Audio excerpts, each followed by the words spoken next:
الحمد لله رب العالمين اللهم صل على نبينا محمد وعلى آله وصحبه أجمعين اللهم نسألك العفو والعافية في الدنيا والآخرة اللهم ربنا لا تزغ قلوبنا بعد إذ هديتنا وهب لنا من لدنك رحمة إنك أنت الوهاب اللهم رب اجعلني مقيم الصلاة ومن ذريتي ربنا وتقبل دعاء ربنا اغفر لي ولوالدي وللمؤمنين يوم يقوم الحساب اللهم إنك عفو تحب العفو فاعف عنا يا كريم اللهم إنك عفو تحب العفو فاعف عنا يا كريم رب اجعلني مقيم الصلاة ومن ذريتي ربنا وتقبل دعاء ربنا اغفر لي ولوالدي وللمؤمنين يوم يقوم الحساب. اس سلسلے کا جو ہم نے یہ سیشن سٹارٹ کیا تھا آج سے تقریباً 1 سال سے زیادہ ہی ہو رہا ہے اس بات کو، اور تقریباً 1.5 سال پونے 1.5 سال کے قریب ہو رہا ہے، اور ہم اس کے 33ویں سیشن پہ ہیں، اور ہم یہاں تک پہنچے تھے کہ غزوہ خندق کے بعد صحابہ رضی اللہ عنہ کے آپ علیہ الصلوۃ والسلام نے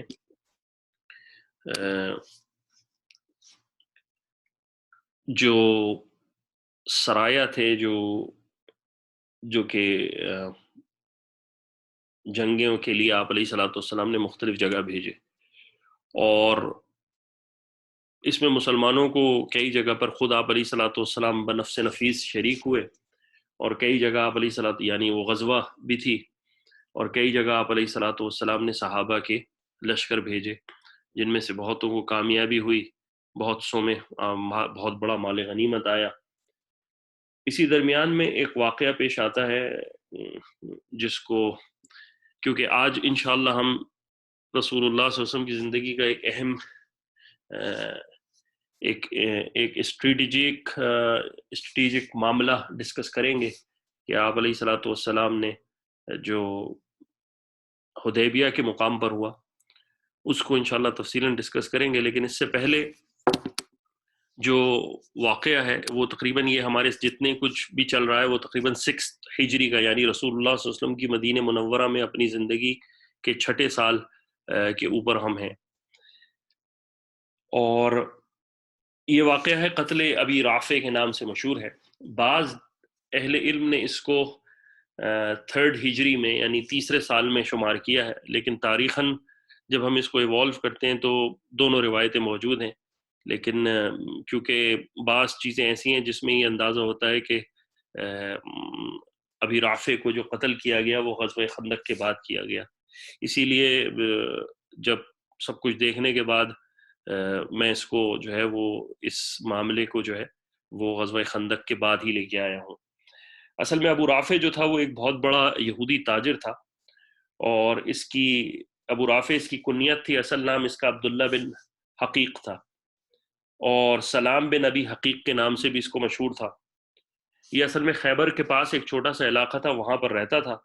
اور رسول اللہ صلی اللہ علیہ وسلم سے سخت بغض رکھتا تھا، بہت زیادہ بغض رکھتا تھا، بہت زیادہ کینہ رکھتا تھا، آپ علیہ الصلوۃ والسلام کو زبان سے تکلیف پہنچانے کی کوشش کرتا تھا، اور یہی وہ شخص تھا جو کہ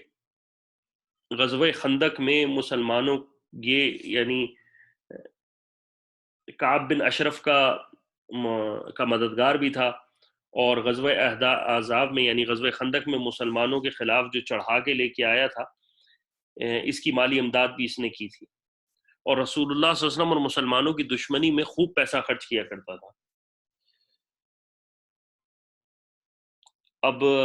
ہوا یہ کہ رسول اللہ صلی اللہ علیہ وسلم کے پاس کچھ انصار کے صحابہ آئے اور کہا کہ یا رسول اللہ، یہ شخص آپ کی مسلمانوں کے خلاف ہمارے خلاف مدد کرتا ہے، کفار کی آپ کے بارے میں جو ہے انتہا سے زیادہ بغض رکھتا ہے، ہمیں تکلیفیں اور آپ کو کس زبان سے کسی نہ کسی طرح جس طرح ایذا پہنچانی ہو یہ کوشش کرتا ہے، آپ ہمیں اس کی قتل کی اجازت دیجیے۔ آپ علیہ الصلوۃ والسلام نے اجازت دے دی، تو 3 یا 4 صحابہ حضرت عبداللہ بن عتق، مسعود بن سنان، عبداللہ بن انیس، ابو قتادہ، خزائی بن اسود رضی اللہ عنہ اس کے قتل کے لیے روانہ ہوئے، اور رسول اللہ صلی اللہ علیہ وسلم کا معمول تھا کہ آپ علیہ الصلوۃ والسلام جب بھی کسی امر کے لیے بھیجتے تھے، یعنی صحابہ کی جماعت کو بھیجتے تھے، آپ علیہ الصلوۃ والسلام امیر ضرور بناتے تھے، اسی لیے آپ علیہ الصلوۃ والسلام کی ایک حدیث میں ہے کہ آپ نے فرمایا جس جماعت کا امیر نہیں ہوتا اس جماعت کا امیر شیطان ہوتا ہے. اور اسی لیے جب بھی انسان کسی سفر پر نکلے، کسی جگہ جائے اور ایک گروپ میں جا رہا ہو، تو ایک نہ ایک کو لیڈ کر لے، ایک لیڈ بنا لے. یہ آپ صلی اللہ علیہ وسلم کی سنت ہے. آپ علیہ الصلوۃ والسلام نے فرمایا نہیں کرو گے تو تمہارا جو امیر ہوگا وہ شیطان ہو جائے گا. اور دیکھا بھی یہی گیا ہے کہ جب آپ کسی جگہ پر بہت سارے لوگ مل کے نکلیں اور اگر وہاں پر کسی کو لیڈ نہ کرنے یا امیر مقرر نہ کیا جائے تو پھر چیزیں خراب ہوتی ہیں. ہر کوئی اپنی مرضی سے چلتا ہے. تو اسی وجہ سے آپ اسلام میں یہی ہے کہ جب بھی کوئی جگہ پر مارکا ہو، کہیں نکلیں تو جہاں بہت سارے لوگ جا رہے ہوں تو وہاں امیر مقرر کر لیا جائے. تو اللہ کے رسول علیہ الصلوۃ والسلام نے عبداللہ بن عتیق رضی اللہ عنہ کو امیر بنایا اور آپ نے فرمایا دیکھو میں تمہیں تاکید کر رہا ہوں کہ کسی بچے کو اور کسی عورت کو قتل نہ کرنا. تقریباً 15 جمادی آخر کو یہ حضرات جو ہیں وہ خیبر کی طرف روانہ ہوئے جہاں پر اس کا گھر تھا. اور صحیح بخاری میں ہے کہ برا بن عازب رضی اللہ عنہ کہتے ہیں کہ جب سورج ڈھلنے لگا تو لوگ اپنے جانوروں کو واپس لا رہے تھے اور ہم حضرات وہاں پر خیبر کے پاس جہاں اس کی جگہ تھی وہاں پہنچے. تو عبداللہ بن عتیق رضی اللہ عنہ نے کہا کہ تم لوگ یہاں بیٹھو، میں ذرا سوچوں کہ کس طرح سے اس کے قلعے میں، اس کا قلعہ تھا جس میں یہ رہتا تھا، میں کس طرح سے اس کے قلعے کے اندر جانے کی تدبیر سوچتا ہوں. جب یہ بالکل دروازے کے قریب ہو گئے اور بالکل اس کے قلعے کے قریب ہو گئے تو اچانک ہوا یہ کہ ان کو یہ اس کے جو قلعے کے گارڈ تھے وہ نظر آئے. تو انہوں نے قلعے کی دیوار کے ساتھ ایسے بیٹھ گئے جیسے رفع حاجت کر رہے ہوں، یعنی اپنی نیچر کالنگ کے لیے بیٹھ گئے اور اپنے آپ پہ چادر ڈھک لی. جب چادر ڈھک لی تو دربان نے جو دربان تھا باہر کا، جو اندر کا گارڈ تھا، اس نے کہا کہ بھائی جو بھی تم ہو میں دروازہ بند کر رہا ہوں، جس جلدی آنا ہے اندر آ جاؤ. یہ جب ہوا واقعہ تو یہ فوراً کے فوراً جو ہے اندر چلے گئے. اب جب اندر چلے گئے تو ان کو تو نہیں پتا تھا اندر کیا ماحول ہے، اندر کیا جو اس کا محل ہے یا جو بھی اس کا قلعہ ہے اس کے اندر کس طرح سے. بہرحال اس کے اندر بالا خانے تھے، رات بھر ان کے یہاں جو ہے وہ شب گوئی ہوتی تھی، یعنی بیٹھتے تھے ایک جگہ بیٹھ کے. یہ حضرات جو ہیں وہ ابی رافع جو تھا وہ بیٹھ کے باتیں کرتا تھا. جب یہ سب کچھ ختم ہو گیا اور یعنی اس کی مجلس جو تھی وہ برخاست ہو گئی اور لوگ اپنے گھروں کو چلے گئے اور جو اس کے سیکیورٹی گارڈز تھے یا جو اس کے کام کرنے والے تھے انہوں نے قلعے کو تالا لگا دیا اور سب سو گئے. تو آپ خود کہتے ہیں کہ میں جب سو گیا تو میں نے جہاں اس نے جو ان کے جو گارڈ تھے انہوں نے کنجیاں جو چابیاں تھی وہ رکھی تھی، میں دروازہ کھولتا تھا اور ایک ایک دروازہ کھول کے اندر والا دروازہ پھر بند کر دیتا تھا. اور مجھے یہ پتہ نہیں تھا اندر کہاں تک جانا ہے، لیکن بہرحال میں ایک دروازہ تاکہ اگر میں کوئی ان کو جب ابی رافع کو قتل کرنے کی کوشش بھی کروں تو کوئی مجھ تک پہنچ نہ سکے اتنی آسانی سے. تو آپ کہتے ہیں کہ میں کوٹی کھولتا تھا، دروازہ کھولتا تھا اور آگے بند کر دیتا تھا اور اس طرح کر کے میں اس جگہ پر پہنچ گیا جہاں ابی رافع جو ہے سو رہا تھا. اب حضرت عتیق رضی اللہ عنہ کہتے ہیں کہ مجھے پتہ بھی نہیں تھا کہ ابو رافع کہاں اور کدھر ہے. میں نے آواز دی ابی رافع، تو کون ہے؟ تو ابو رافع نے کہا کہ کون؟ تو آپ نے حضرت ابو عتیق رضی اللہ عنہ کہتے ہیں کہ میں نے ڈرتے ڈرتے اس پر تلوار کا وار کیا تو وہ خالی چلا گیا. جب وہ خالی گیا تو اس نے چیخ ماری. تو حضرت عتیق رضی اللہ عنہ کہتے ہیں کہ میں نے آواز بدل کر ہمدردانہ لہجے میں کہا کہ ابو رافع یہ کیسی آواز تھی؟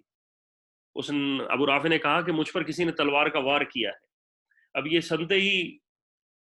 ابو عتیق رضی اللہ عنہ کہتے ہیں کہ میں نے اس پر دوسرا وار کیا اور اس کے اوپر وہ وار اتنا شدید تھا کہ اس کو زخمی کر گیا. اور اس کے بعد آپ کہتے ہیں کہ میں نے اس کی جو ہے وہ پیٹ پر رکھ کر اس زور سے وار کیا کہ تلوار اس کے جو ہے وہ تلوار اس کے جسم کے اندر پیوست ہو گئی. اور ابو رافع کہتے ہیں میں اسی طرح جب اس کا کام تمام ہو گیا تو میں ایک ایک دروازہ کھولتا ہوا نیچے اترا اور تیزی سے جانے لگا تو میں گرا اور میری جو بظاہر ایسا لگا کہ چوٹ لگی جس سے پنڈلی کی ہڈی ٹوٹ گئی. ابو رافع کہتے ہیں وہ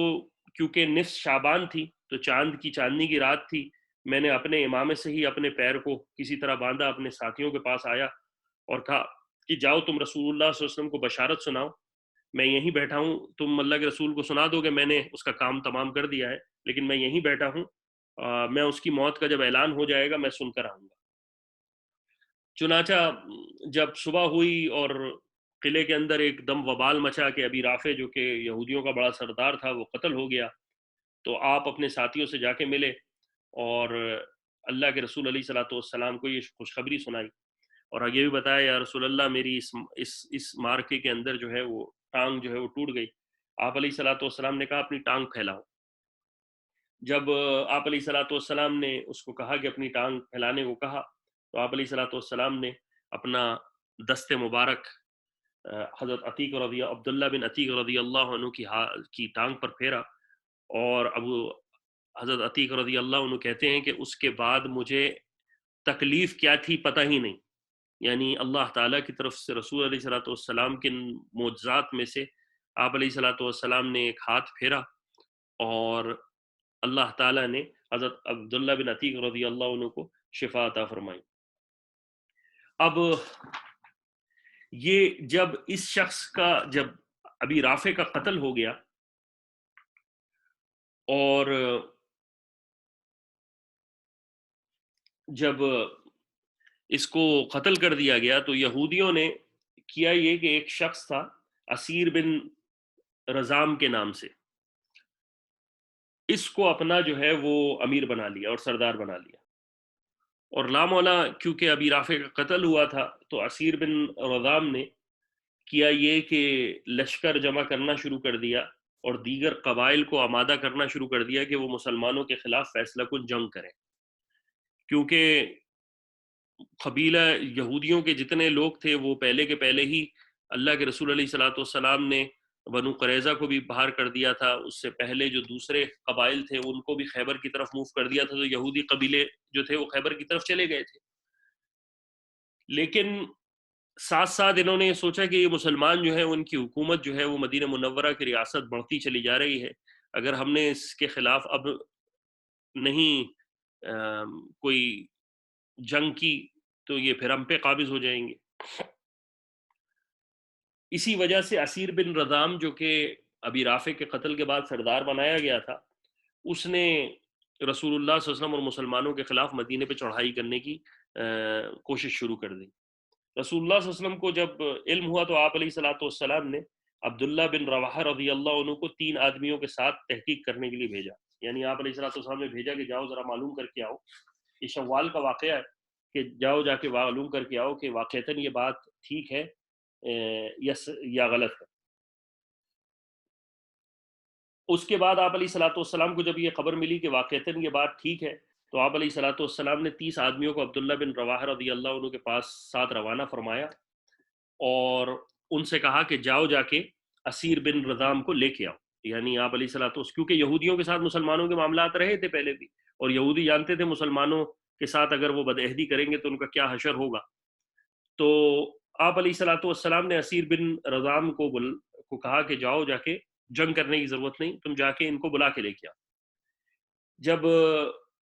حضرت عبداللہ بن رواحہ رضی اللہ عنہ وہاں پہنچے تو یہودیوں نے کہا کہ ٹھیک ہے ہم چلنے کے لیے تیار ہیں، 30 آدمی آپ کے ہیں، 30 آدمی ہمارے ہوں گے،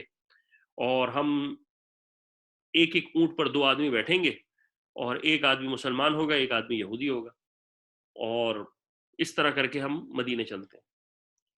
یہ بات مسلمانوں میں طے ہو گئی۔ اسیر بن رضام جو تھا وہ عبداللہ بن انیس رضی اللہ عنہ کے پاس ایک اونٹ پر تھے، اس درمیان میں اس کی نیت بدلی اور اس نے کیا یہ کہ حضرت عبداللہ بن انیس پر حملہ کیا۔ جب پہلا حملہ کیا تو وہ وار ضائع گیا، حضرت انیس رضی اللہ عنہ نے درگزر کر دیا، پھر جب دوسرا وار کیا پھر آپ نے درگزر کیا، لیکن جب تیسری دفعہ حملہ کیا تو اس سے آپ زخمی بھی ہوئے اور اس سے مسلمانوں اور یہودیوں میں لڑائی ہو گئی، اور طرفین سے جب لڑائی شروع ہوئی تو اللہ کا کرنا ایسا ہوا کہ مسلمانوں کو اللہ تعالیٰ نے فتح دی، 30 کے 30 میں سے 29 جو تھے 29 جو تھے وہ یہودی جو تھے قتل ہو گئے، اور اس میں اسیر بن رضام بھی قتل ہو گیا۔ ایک یہودی جو شخص تھا وہ جو ہے وہ بھاگ نکلا. صرف عبداللہ بن انیس رضی اللہ عنہ کو زخم آیا تھا. اللہ کے رسول علیہ الصلوۃ والسلام کے پاس یہ لوگ مدینے آئے تو اللہ کے رسول علیہ الصلوۃ والسلام نے فرمایا کہ قد نجاکم اللہ من القوم الظالمین. آپ علیہ الصلوۃ والسلام نے فرمایا کہ اللہ تعالیٰ نے تم کو ظالموں سے نجات دی. اس کے بعد اللہ کے رسول علیہ الصلوۃ والسلام نے عبداللہ بن انیس رضی اللہ عنہ کے زخم پر لعاب مبارک لگایا تو وہ فوراً اچھا ہو گیا اور چہرے پر ہاتھ پھیرا اور آپ علیہ الصلوۃ والسلام نے ان کو دعا دی. اسی درمیان میں کچھ لوگ قبیلے عقل اور عرینا کے یہ لوگ اللہ کے رسول علیہ الصلوۃ والسلام کے پاس آئے اور یہ تقریباً شوال 6 ہجری کا واقعہ ہے تاریخ میں. اور انہوں نے کہا یا رسول اللہ ہم اسلام قبول کرتے ہیں. اور اس کے بعد انہوں نے کہا کہ یا رسول اللہ ہمیں مدینہ منورہ کی ہوا جو ہے موافق نہیں آتی. ہم دودھ پینے والے لوگ ہیں, مدینے کا غلے کے ہم عادی ہیں نہیں. آپ جو شہر کے باہر آپ نے جو اپنے اونٹ صدقات کے رکھے ہیں ہمیں وہاں اجازت دے دیجئے, ہم وہیں ان کی خدمت کریں گے, وہاں ان کے دودھ پی لیا کریں گے اور اس سے ہماری صحت بھی بہتر رہے گی, کیونکہ ہم مدینہ منورہ کا جو غلہ وغیرہ ہے وہ ہمارے لیے ٹھیک نہیں ہوتا. آپ علیہ الصلوۃ والسلام نے اجازت دے دی. اب یہ غریب لوگ تھے, قوم تھی. جب یہ وہاں پر رہتے رہے کچھ عرصے اور یہ ان کے اندر وہاں کا صدقات کے اونٹ کا دودھ پیتے, وہاں جو بھی وہاں انہوں نے اپنے آپ کو بسا لیا تھا کچھ عرصے. جب یہ وہاں بہتر ہو گئے, تندرست ہو گئے, تو ان کو شرارت سوجی, کیونکہ اندر سے یہ منافق تھے. انہوں نے رسول اللہ صلی اللہ علیہ وسلم کے جو چرواہے تھے اس کو قتل کیا, شہید کیا, اور اس کے بعد ان کے ہاتھ پیر ناک کاٹے اور اونٹوں کو بھگا کے لے گئے. جب آپ علیہ الصلوۃ والسلام کو یہ پتہ چلا کہ تو آپ علیہ الصلوۃ والسلام نے شوال 6 ہجری میں غالباً جب یہ لوگ آئے تھے یہ اس سے پہلے آ چکے تھے, لیکن یہ واقعہ جو پیش آیا وہ شوال 6 ہجری میں تھا. تو یہ رسول اللہ صلی اللہ علیہ وسلم کو جب یہ پتہ چلا کہ یہ واقعہ ہو گیا ہے, یعنی یہ قوم جو ہے وہ دھوکہ بھی دے گئی اور آپ علیہ الصلوۃ والسلام نے ان کو رحم کیا, یہ آئے تھے مسلمان ہو کے, آپ علیہ الصلوۃ والسلام نے ان کو صدقات کے جو انہوں نے چاہا وہ ان کو دیا اور انہوں نے مسلمانوں کے ساتھ یہ دغا کیا. تو آپ علیہ الصلوۃ والسلام نے قرز بن جابر فہری رضی اللہ عنہ کو تقریباً 20 صحابہ کی جماعت کے ساتھ بھیجا اور کہا کہ جاؤ ان کے پیچھے جاؤ. یہ صحابہ کی جماعت ان لوگوں کے پیچھے گئی اور ان کو گرفتار کر کے لے آئی. آپ علیہ الصلوۃ والسلام نے ان کے قصاص کا اور بدلہ لینے کا حکم دیا. ان کو قتل کر دیا گیا اور کہا گیا کہ مسلمان کے جو چرواہا تھا جس طرح ان کے ساتھ کیا گیا ہے, یعنی ناک ہاتھ کان کاٹ دیے گئے ہیں, ان کے بھی کاٹ دیے جائیں. اور لیکن اس کے بعد اس کو عربی میں کہتے ہیں مسئلہ, میم صا لام ہا, تو مسئلہ کر دیا جائے, یعنی جس طرح دشمن نے آپ کے ساتھ کیا وہی دشمن کے ساتھ آپ کریں گے. تو ان کے ناک کان کاٹ دیے گئے, لیکن اس کے بعد حکم جاری کر دیا گیا کہ اس کے بعد حکم آ گیا کہ اب ہم کسی بھی کافر کے ساتھ یہ اس کے جسم کے ساتھ نہیں کریں گے, چاہے وہ کتنی بربادی کرے, چاہے وہ مسلمان کے ساتھ کتنی ناانصافی کرے اس کے جسم کے ساتھ, لیکن اس کی جسم کی حرمت کو پامال نہیں کیا جائے گا. لہٰذا اس کے بعد حکم یہی آ گیا کہ اگر کافر نے مسئلہ کیا بھی, یعنی مسلمان کے ناک کان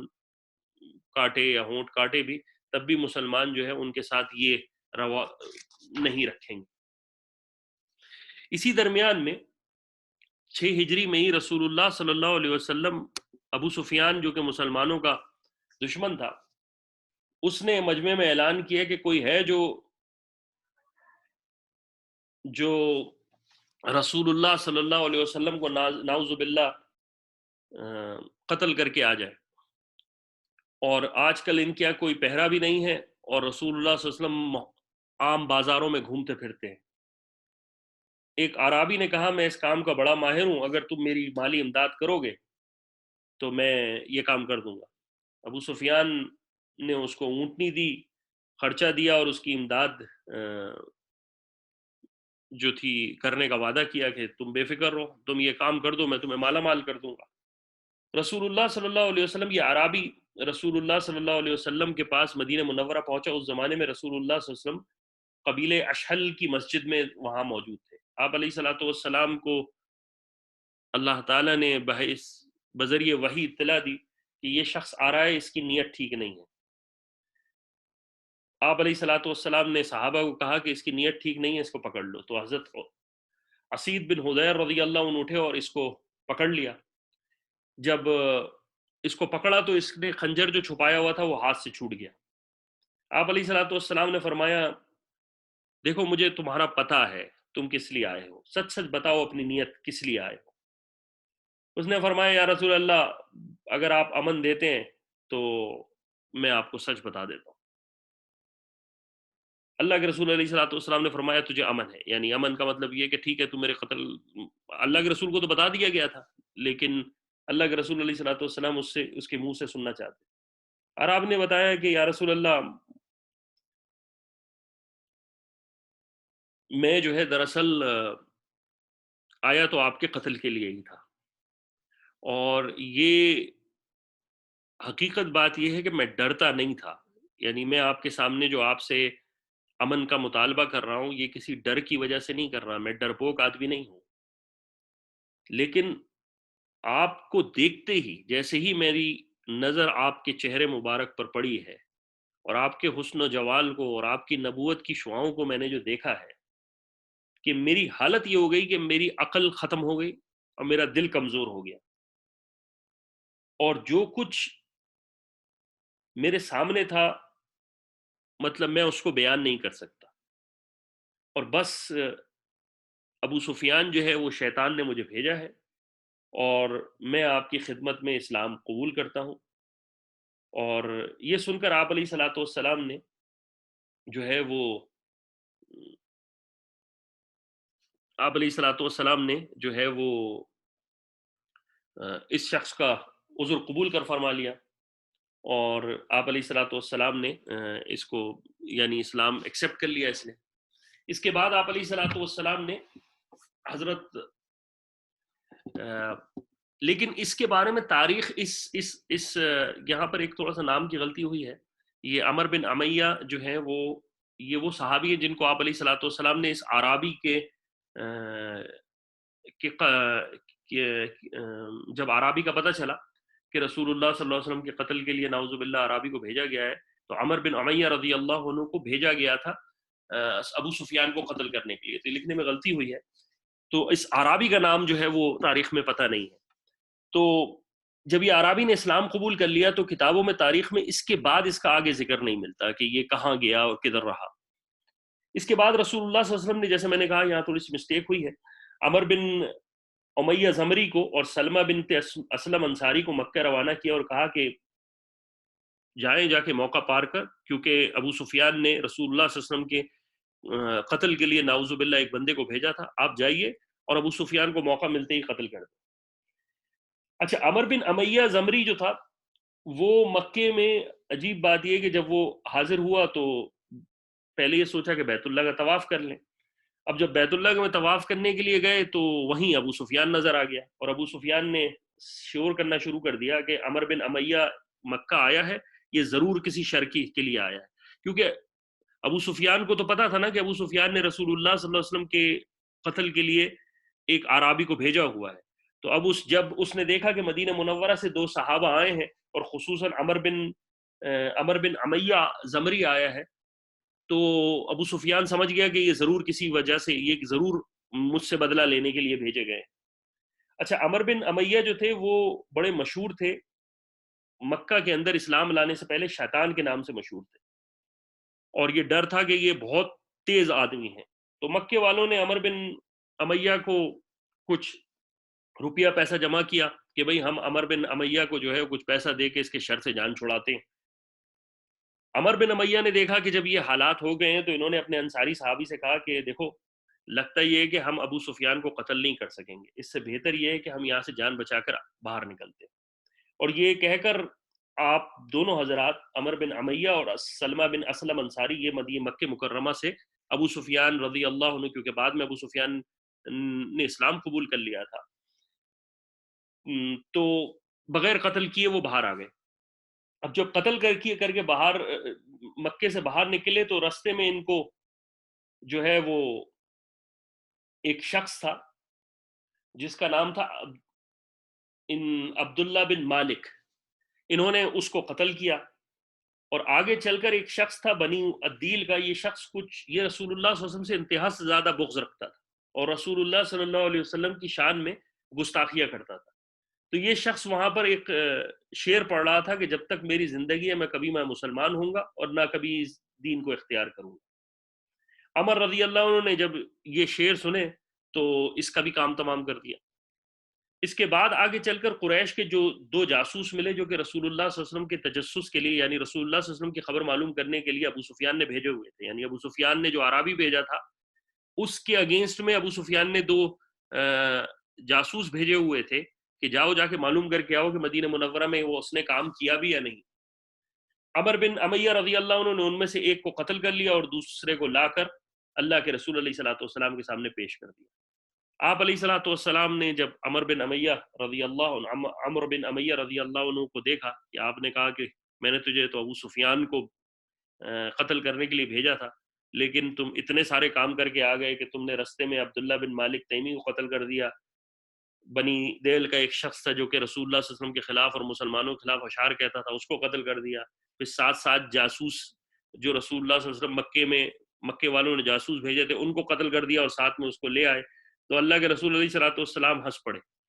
اور آپ علیہ الصلوۃ والسلام نے اس حضرت عمر بن امیہ رضی اللہ عنہ کے لیے دعائیں کی. یہ وہ چھوٹے چھوٹے واقعات ہیں جو کہ 6 ہجری کے اندر پیش آئے. اس کے بعد امت کا ایک بہت بڑا واقعہ اسلام کا پیش آنے والا تھا جس کو ہم حدیبیہ کا واقعہ کہتے ہیں. حدیبیہ دراصل مکے سے کچھ کلومیٹرز دور ہے، تقریباً یہ سمجھ لیں اگر ہم گوگل پہ میپ کر کے دیکھیں تو آلموسٹ تقریباً 30 کلومیٹرز بنتا ہے. اگر آپ گوگل کے اوپر سرچ کر لیں مسجد حدیبیہ کر کے تو آپ کو ابھی بھی آثار مل جائیں گے اور جگہ مل جائے گی. تو رسول اللہ صلی اللہ علیہ وسلم نے ذی القعدہ کے اندر آپ علیہ الصلوۃ والسلام نے خواب دیکھا، اور آپ علیہ الصلوۃ والسلام نے خواب دیکھا کہ آپ علیہ الصلوۃ والسلام اور کچھ آپ کے اصحاب رسول مکہ مکرمہ میں داخل ہوئے ہیں، عمرہ کیا ہے اور سر منڈوایا ہے. آپ علیہ الصلوۃ والسلام نے اس کا تذکرہ صحابہ کو کیا. جب صحابہ کو تذکرہ کیا تو لامولا مکے کی محبت، اب مہاجرین کے اندر مکے کا اپنے گھر کو، وطن کی تڑپ، اور پھر انصار کی محبت مکہ مکرمہ جانے کی، وہ بھی رسول اللہ صلی اللہ علیہ وسلم کے ساتھ عمرہ کرنے کی. تو سارے صحابہ جو تھے وہ ایک محبت عشق کے بیت اللہ میں جو ہے وہ تیار ہو گئے. اور پیر یا منگل کے دن ذی القعدہ میں 6 ہجری کو رسول اللہ صلی اللہ علیہ وسلم بعض روایت میں 1400 اور بعض کے اندر 1500 صحابہ انصار و مہاجرین کے ساتھ آپ علیہ الصلوۃ والسلام عمرے کے لیے روانہ ہوئے.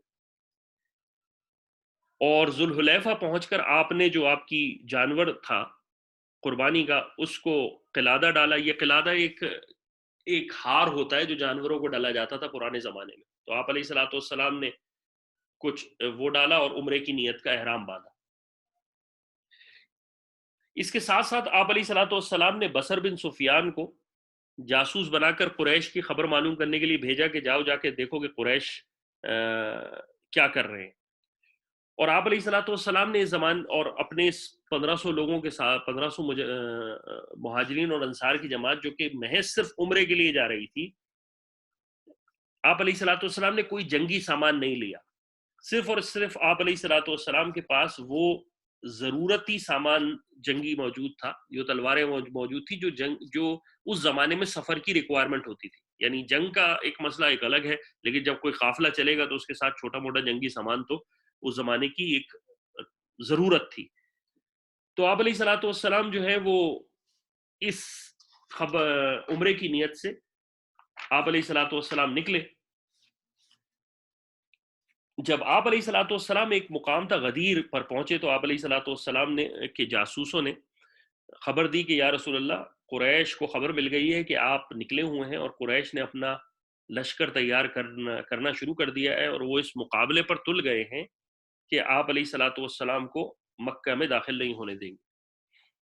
اور اس کے ساتھ ساتھ قریش نے کیا یہ کہ خالد بن ولید رضی اللہ عنہ کو مکے کے باہر کا علاقہ، یعنی وہ راستہ جو کہ مدینہ منورہ سے مکے آتا تھا، اسی درمیان میں مقدمۃ الجیش کے 200 سواروں کو لے کر غمیم کے مقام پر بھیج دیا. یعنی خالد بن ولید رضی اللہ عنہ کو 200 سواروں کے ساتھ بھیج دیا کہ جاؤ جا کے فرنٹ لائن پر رسول اللہ صلی اللہ علیہ وسلم کو روکو. جب آپ علیہ الصلوۃ والسلام کو یہ خبر ملی کہ خالد بن ولید رضی اللہ عنہ کا لشکر بھی موجود ہے اور مکے والے فل تیار ہیں، تو آپ علیہ الصلوۃ والسلام نے اپنا رستہ بدل لیا اور آپ علیہ الصلوۃ والسلام حدیبیہ کی طرف نکل پڑے. یعنی جو رستہ مکے مدینہ منورہ سے ایک رستہ عام رستہ تھا، اس رستے کو چھوڑتے ہوئے آپ حدیبیہ کی طرف آ گئے. اب جب آپ علیہ الصلوۃ والسلام حدیبیہ کی طرف پہنچے ہی، تو آپ علیہ الصلوۃ والسلام حدیبیہ کا جو پورا مقام ہے جہاں پر حدیبیہ کا علاقہ تھا، وہاں کسی جگہ پہنچے. تو آپ علیہ الصلوۃ والسلام نے وہاں جب اپنی سواری کو موڑنا چاہا مکہ کی طرف، تو سواری مڑے ہی نہیں. اللہ کا عجیب نظام یہ پیدا ہوا کہ سواری چلنے کو نہ دے، اور لوگوں نے کہا کہ آپ علیہ الصلوۃ والسلام کی اونٹنی بیٹھ گئی ہے اور وہ چل نہیں رہی. اللہ کے رسول علیہ الصلوۃ والسلام نے فرمایا یہ میری اونٹنی کی عادت نہیں ہے، ضرور اس کو اللہ سبحانہ و تعالی نے روکا ہوگا. اس کے بعد آپ علیہ الصلوۃ والسلام نے فرمایا قسم ہے اس ذات کی جس کے قبضے میں محمد کی جان ہے، قریش اگر مجھے ایک کسی چیز کی دعوت دیں گے جو کہ شاعر اللہ کے خلاف نہ ہو، یعنی دین کے خلاف نہ ہو، تو میں اس کو ضرور مان لوں گا. جیسے ہی آپ علیہ الصلوۃ والسلام نے یہ الفاظ کہے تو رسول اللہ صلی اللہ علیہ وسلم کی اونٹنی کھڑی ہو گئی، اور وہ حدیبیہ کا جو خاص مقام تھا جہاں پر حدیبیہ پہ آخری پڑاؤ تھا آپ علیہ الصلوۃ والسلام کا، وہاں آ کر بیٹھ گئی. آپ علیہ السلام یعنی وہاں سے ہٹے، آپ علیہ الصلوۃ والسلام اٹھے اور حدیبیہ کے مقام پر، اس خاص مقام پر آ گئے، اور وہاں سے پھر آپ کو مکہ کی طرف نکلنا تھا. گرمی کا موسم تھا. یہاں آپ علیہ الصلوۃ والسلام سے اللہ تعالیٰ نے 2 معجزے ظاہر فرمائے. ایک تو یہ تھا کہ کنواں یا گڑھا تھا جہاں پانی تھا، وہاں پانی، صحابہ پہنچے، وہاں پانی کی قلت تھی، 1400-1500 صحابہ تھے، وہاں پانی ختم ہونے لگا. تو ایک تو یہ ہوا کہ جتنا پانی تھا وہ ختم ہو گیا. صحابہ رضی اللہ عنہ آئے اور فرمایا یا رسول اللہ، نہ ہمارے لیے پانی پینے کے لیے بچا ہے اور نہ وضو کرنے کے لیے بچا ہے. اللہ کے رسول علیہ الصلوۃ والسلام نے اپنا تیر ایک ترکش سے نکالا اور اس گڑھے میں گاڑ دیا. جب گڑھے میں گاڑا تو وہاں سے پانی نولنا شروع ہو گیا، اور اتنا پانی نکلنا شروع ہو گیا کہ پورا لشکر سیراب ہوا. اسی طرح اس رستے میں ایک اور واقعہ پیش آیا کہ جب پانی کی قلت تھی تو آپ علیہ الصلوۃ والسلام کے پاس ایک صحابی رسول آئے اور فرمایا یا رسول اللہ پانی کی قلت ہے، اور یہ صرف جو لوٹے میں پانی ہے یہی بھرا ہے. روایات میں آتا ہے آپ علیہ الصلوۃ والسلام نے اپنا ہاتھ مبارک اس لوٹے کے اندر ڈالا اور اس کے بعد اس سے پانی نکلنا شروع ہو گیا. اتنا پانی نکلا کہ جتنے صحابہ تھے انہوں نے وضو کیا، پانی سے سیراب ہو گئے. تو یہ بھی اللہ تعالیٰ کی طرف سے رسول اللہ صلی اللہ علیہ وسلم کے ان معجزات میں سے ایک تھا جو کہ اس سفر کے اندر ظاہر ہوا. اس کے بعد آپ علیہ الصلوۃ والسلام نے صحابہ رضی اللہ عنہ میں سے ایک صحابی تھے خراش بن امیہ، یعنی بنو امیہ سے ان کا تعلق تھا. ان کو اونٹ پر سوار ہو کے بھیجا اور کہا کہ جاؤ جا کے قریش سے بات کرو کہ ہم کسی جنگ کے ارادے سے نہیں آئے ہیں، ہمارا ارادہ محض عمرہ کرنا ہے اور ہم اللہ کے گھر کا دیدار کرنے آئے ہیں، ہماری کوئی لڑائی اس وقت کوئی ارادہ نہیں ہے. یہ خراش بن امیہ جب مکے پہنچے اور انہوں نے مکے والوں سے کہا کہ بھئی ہم صرف فقط اللہ تعالیٰ کے گھر کی زیارت کرنے آئے ہیں، تو ہمیں کیوں روکتے ہو؟ تو مکے والوں نے کیا یہ کہ ان کا اونٹ ذبح کر دیا، اور ارادہ یہ ہوا کہ ان کو بھی قتل کر دیں. لیکن درمیان میں مکے والے دوسرے جو لوگ تھے وہ آئے اور انہوں نے کہا کہ ان کو قتل نہ کرو. بہرحال حضرت خراش رضی اللہ عنہ اپنی جان بچا کر رسول اللہ صلی اللہ علیہ وسلم کے پاس آئے. رسول اللہ صلی اللہ علیہ وسلم نے اس کو سارا واقعہ سنایا. رسول اللہ صلی اللہ علیہ وسلم نے حضرت عمر کو کہا کہ عمر تم جاؤ اور جاؤ جا کے مکے والوں سے بات کرو. جب رسول اللہ صلی اللہ علیہ وسلم نے حضرت عمر رضی اللہ عنہ کو کہا تو کہا اللہ کے حضرت عمر رضی اللہ عنہ فرمایا یا رسول اللہ آپ جانتے ہیں میری دشمنیاں کتنی ہیں مکے میں. جب میں ہجرت کے لیے نکلا تو میں نے کہا جب میں ہجرت کے لیے نکلا تو اس وقت میں نے کہا کہ اگر کسی کی ماں کو یہ وہ ہے کہ وہ اپنے آپ کو چاہتی ہے کہ اس کا بیٹا قتل ہو، یا وہ شوہر وہ بیوی چاہتی ہے کہ اس کا شوہر جو ہے وہ بیوہ ہو، تو میں ہجرت کرنے جا رہا ہوں، آ جائے باہر مقابلہ کر لے مجھ سے. اور مکے میں ہر شخص میرا دشمن ہے، تو اور نہ میرے شک کوئی ایسا مکے کے اندر ہے جو مجھے امن دے سکے۔ تو یا رسول اللہ مجھے تو یہ ہے کہ میں آیا تو ہوں، لیکن جو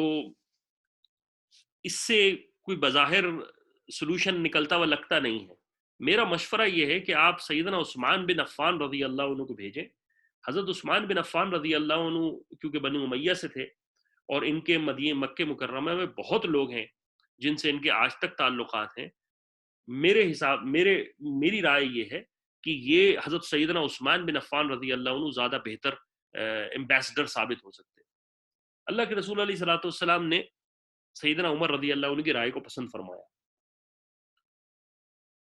اور اس کے بعد آپ علیہ الصلوۃ والسلام نے حضرت عثمان رضی اللہ عنہ کو بلایا اور کہا کہ جاؤ جا کے عثمان، جاؤ جا کے اللہ کے رسول علیہ الصلوۃ والسلام کا پیغام پہنچاؤ اور کہو کہ ہم جو ہے وہ کسی لڑنے لڑانے کے لیے نہیں آئے ہیں، اور ساتھ ساتھ جو مسلمان مکے میں ہیں جنہوں نے اپنے اسلام کو چھپایا ہوا ہے، جب ان سے ملو، کیونکہ وہ آئیں گے تمہارے پاس ملنے کے لیے، ان سے ملو تو ان کو بشارت سنا دینا کہ ڈریں نہیں، غم نہ کریں، اسلام غالب ہو کے رہے گا۔ سیدنا عثمان بن عفان اللہ کے رسول علیہ الصلوۃ والسلام کے حکم پر آگے نکلے۔ وہاں پر ایک شخص تھا عزیز، ان کے ایک عزیز تھے عبان بن سعید، انہوں نے امن دے دیا۔ جیسے ہم نے پچھلی روایات میں پڑھا ہے کہ وہاں پر ایک رواج ہوتا تھا پرانے زمانے میں کہ اگر کسی کا کچھ کسی پر احسان ہوتا تھا، یا کسی نے کوئی قرض لیا ہوتا تھا، یا کوئی قبیلے کا بڑا ہوتا تھا رشتہ دار، تو اگر کوئی دشمنی ہوتی تھی تو وہ اس کو امن دے دیتا۔ امن دینے کا مطلب یہ ہے کہ اگر تم نے اس کو کوئی نقصان پہنچایا تو میرے ساتھ دشمنی، میرے قبیلے والوں کے ساتھ دشمنی۔ تو ابان بن سعید نے حضرت سیدنا عثمان رضی اللہ عنہ کو جو ہے وہ امن دے دیا، اور آپ سیدنا عثمان رضی اللہ عنہ رسول اللہ صلی اللہ علیہ وسلم کو کا پیغام لے کر مکے والوں کے پاس پہنچے، ان کو پیغام بتایا، اور ساتھ ساتھ جو مسلمان، جو بیچارے کمزور مسلمان مکے کے اندر پھنسے ہوئے تھے، جنہوں نے اسلام کو ایکسیپٹ کر لیا تھا، چھپایا ہوا تھا، یا کفار کے ظلم و ستم میں تھے، وہ ان کو بشارت سنائی۔ جب انہوں نے سیدنا عثمان رضی اللہ عنہ نے بشارت سنائی تو مکے والوں نے کہا کہ رسول اللہ صلی اللہ علیہ وسلم کو تو اس سال ہم نہیں آنے دیں گے، یعنی وہ مکہ میں داخل نہیں ہو سکتے، اور اگر آپ چاہیں تو تنہا طواف کر لیں، ہمیں آپ سے کوئی مسئلہ نہیں، آپ جائیں طواف کر لیں۔ سیدنا عثمان رضی اللہ عنہ نے کہا میں اللہ کے رسول علیہ الصلوۃ والسلام کے ساتھ عمرے کی نیت کر کے آیا تھا، میں اللہ کے رسول علیہ الصلوۃ والسلام کے ساتھ ہی طواف کروں گا۔ یعنی عشق دیکھیں آپ سیدنا عثمان رضی اللہ عنہ کا،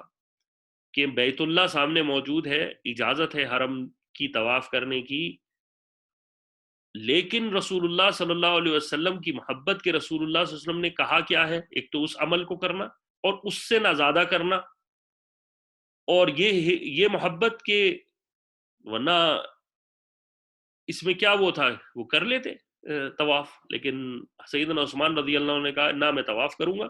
میں اپنے نبی کے علاوہ ساتھ طواف کے بغیر نہیں کروں گا۔ سیدنا عثمان رضی اللہ عنہ، ادھر یہ بات چل رہی تھی، ادھر مکے میں یہ بات مشہور کر دی گئی کہ سیدنا عثمان رضی اللہ عنہ روک لیے گئے ہیں، اور ایک جگہ یہ بات مشہور ہو گئی کہ نعوذ باللہ سیدنا عثمان رضی اللہ عنہ کو شہید کر دیا گیا۔ جب رسول اللہ صلی اللہ علیہ وسلم کو سیدنا عثمان رضی اللہ عنہ کی شہادت کا علم ہوا تو آپ علیہ الصلوۃ والسلام کو انتہا سے زیادہ صدمہ پہنچا، کیونکہ رسول اللہ صلی اللہ علیہ وسلم کو حضرت عثمان رضی اللہ عنہ سے انتہا سے زیادہ محبت تھی۔ آپ علیہ الصلوۃ والسلام نے فرمایا اگر میری اور بیٹیاں ہوتی تو میں اور بھی عثمان کو دیتا، اور آپ علیہ الصلوۃ والسلام حضرت سیدنا عثمان بن عفان کو ذو النورین کہا جاتا، اور سیدنا عثمان رضی اللہ عنہ کے بارے میں ہے کہ ایک دفعہ اللہ کے رسول علیہ الصلوۃ والسلام بیٹھے ہوئے تھے اپنے گھر میں، آپ کی پنڈلی مبارک نظر آ رہی تھی، ابو بکر صدیق رضی اللہ عنہ آئے، آپ نہیں ہلے، سیدنا عمر رضی اللہ عنہ آئے، آپ نہیں ہلے، جیسے ہی سیدنا عثمان بن عفان آئے آپ سیدھے بیٹھے، اور آپ نے اپنی جو پنڈلی تھی وہ ڈھک لی۔ کسی نے پوچھا اے اللہ کے رسول،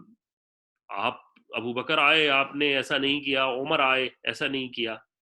آپ نے عثمان رضی اللہ عنہ کے لیے ایسا کیوں کیا؟ آپ نے فرمایا میں کیوں نہ اس سے حیا کروں جس سے فرشتے حیا کرتے ہیں، اور سیدنا عثمان رضی اللہ عنہ وہ شخص ہیں کہ جب مدینہ منورہ میں کچھ شرپسندوں نے مدینہ منورہ میں خلافت کے اندر سیدنا عثمان رضی اللہ عنہ کا گھیراؤ کیا ہوا تھا، اور سیدنا عثمان رضی اللہ عنہ اپنے گھر کے ساتھ جو مسجد تھی، سیدنا عثمان رضی اللہ عنہ اس میں نظر بند کر دیے گئے تھے، تو خلیفہ اتنے بڑے ہیں کہ افغانستان سے لے کر اسپین تک حکومت ہے۔ سیدنا علی رضی اللہ عنہ نے کہا اللہ کے امیر المومنین حکم دیں، ابھی ان کو کاٹ دیا جائے گا، آپ کی پوری فورسز آپ کے ساتھ ہیں۔ آپ نے کہا کہ میں اپنی ذات کی وجہ سے، کیونکہ ان کو مجھ سے دشمنی ہے، اپنی ذات کی وجہ سے رسول اللہ صلی اللہ علیہ وسلم کے شہر میں مسلمانوں کا قتل نہیں کروں گا، اور خود شہید ہونا تسلیم کر لیا، خود شہید ہو گئے، لیکن رسول اللہ صلی اللہ علیہ وسلم کے شہر کے اندر مدینہ منورہ میں اپنی ذات کی وجہ سے ان مسلمانوں پر جو کہ بظاہر جو ہے وہ غلطی پر تھے، ان کے اوپر فوج کی چڑھائی نہیں ہونے دی، کیونکہ ان کی دشمنی سیدنا عثمان رضی اللہ عنہ سے تھی۔ تو سیدنا عثمان رضی اللہ عنہ کا جب اللہ کے رسول علیہ الصلوۃ والسلام کو پتہ چلا کہ اللہ کے رسول علیہ الصلوۃ والسلام کے جانثار صحابی، آپ علیہ الصلوۃ والسلام کی دو بیٹیوں کے داماد، جن کے لیے فرشتے جن سے حیا کریں، جنہوں نے اتنا کچھ تبوک کے موقع پر دیا کہ اللہ کے رسول علیہ الصلوۃ والسلام ممبر پر اچھال رہے اور خوش ہو رہے کہ آج عثمان کے مال سے اللہ نے اسلام کو طاقت دی ہے۔ اللہ کے رسول علیہ الصلوۃ والسلام کو انتہا سے زیادہ صدمہ ہوا، اور آپ نے کہا کہ میں اپنی جگہ سے ہلوں گا نہیں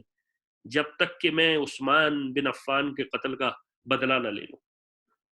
آپ علیہ الصلوۃ والسلام اس وقت کیکر کے درخت کے نیچے بیٹھے ہوئے تھے، اور آپ علیہ الصلوۃ والسلام نے فرمایا میری جب تک جان ہے میں کافروں کے ساتھ قتال کروں گا، جب تک یا تو وہ مر جائیں یا جب تک وہ بھاگے نہیں۔ جب آپ علیہ الصلوۃ والسلام کا یہ غم و غصہ دیکھا گیا تو جذبہ جہاد تو صحابہ رضی اللہ عنہ کے اندر بھرا ہوا تھا کوٹ کوٹ کے، وہ تو آپ علیہ الصلوۃ والسلام کے جانثار تھے، آپ علیہ الصلوۃ والسلام کے لیے اپنا دل و جان جو ہے وہ جو ہے وہ مستقل رہتے تھے جانثار کرنے کے لیے۔ تو سب سے پہلے صحابی ابو سنان اسدی رضی اللہ عنہ کھڑے ہوئے، اور انہوں نے کہا یا رسول اللہ، طبرانی کے اندر یہ روایت ہے، اللہ کے رسول علیہ الصلوۃ والسلام آپ اپنا ہاتھ بڑھائیے، میں آپ کے ہاتھ پر بیعت کرتا ہوں۔ آپ علیہ الصلوۃ والسلام نے فرمایا اے ابو سنان کس چیز پر بیعت کرتے ہو مجھ سے؟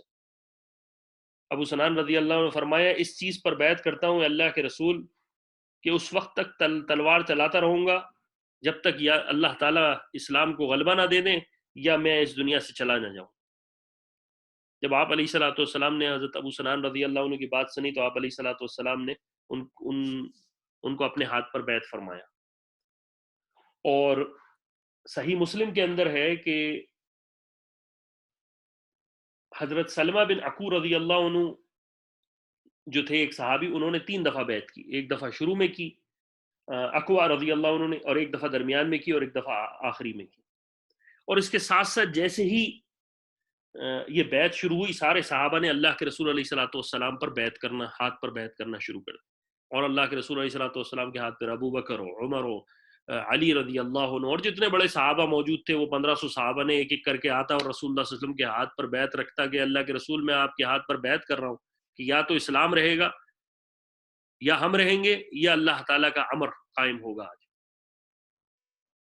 جب سب سے بیعت ہو گئی تو اللہ کے رسول علیہ الصلوۃ والسلام نے، کیونکہ اس وقت تک کنفرم نیوز نہیں تھی کہ حضرت عثمان رضی اللہ عنہ کو جو ہے وہ شہید کر دیا گیا ہے، لیکن بہرحال یہ بات مشہور ہو گئی تھی، تو اللہ کے رسول علیہ الصلوۃ والسلام نے اپنا بایاں ہاتھ اٹھایا اور اپنے دائیں ہاتھ میں دیا، اور آپ نے کہا یہ دایاں ہاتھ میرا ہاتھ اور یہ بایاں ہاتھ عثمان کا ہاتھ، یعنی اللہ کے رسول علیہ الصلوۃ والسلام نے اپنے بائیں ہاتھ کو عثمان کا دایاں ہاتھ کہا، اپنے ہاتھ کو عثمان رضی اللہ عنہ کا ہاتھ کہا، اور کہا کہ یہ عثمان کی طرف سے میرے ہاتھ پر بیعت ہے، یعنی عثمان رضی اللہ عنہ وہ واحد صحابی ہیں جن کو یہ شرف حاصل ہے کہ رسول اللہ صلی اللہ علیہ وسلم نے اپنے ہاتھ دست مبارک کو سیدنا عثمان رضی اللہ عنہ کا دست مبارک کہا، اور سیدنا عثمان رضی اللہ عنہ کہا کرتے تھے کہ میرا دایاں ہاتھ اس بائیں ہاتھ کے سامنے کچھ بھی نہیں ہے کہ مجھے وہ اعزاز حاصل ہے کہ رسول اللہ صلی اللہ علیہ وسلم نے اپنے بائیں ہاتھ کو میرا ہاتھ کہا۔ جب صحابہ رضی اللہ انہوں نے بیعت شروع ہو گئی تو اللہ سبحانہ و تعالیٰ کی طرف سے سورہ فتح کی آیات نازل ہوئی، اور سورہ فتح کی آیات نازل ہوئیں لقد رضی اللہ عن المؤمنین اذ یبایعون تحت الشجرہ فعلم ما فی قلوبہم فانزل سکینۃ علیہم واصابہم فتحا قریبا۔ تحقیق راضی ہوا ایمان والوں سے جس وقت وہ آپ کے ہاتھ پر درخت کے نیچے بیعت کر رہے تھے، ان کے دلوں میں اللہ اور اس کے رسول کی محبت اور اخلاص سے جو کچھ بھرا تھا اللہ کو خوب معلوم ہے۔ یعنی قرآن کی سورہ فاتحہ نازل ہوئی اور اللہ تعالیٰ نے خوشی کا اظہار کیا مومنین کا اللہ کے رسول علیہ الصلوۃ والسلام کے ہاتھوں کے اوپر جو بیعت کرنا تھا، اور اللہ تعالیٰ قرآن کریم میں کہہ رہا ہے ان کے دلوں میں اللہ اور اس کے رسول کی محبت اور اخلاص جو کچھ بھرا ہوا تھا اللہ تعالیٰ کو خود معلوم ہے، خوب معلوم ہے۔ اب کوئی ان حضرات سے پوچھے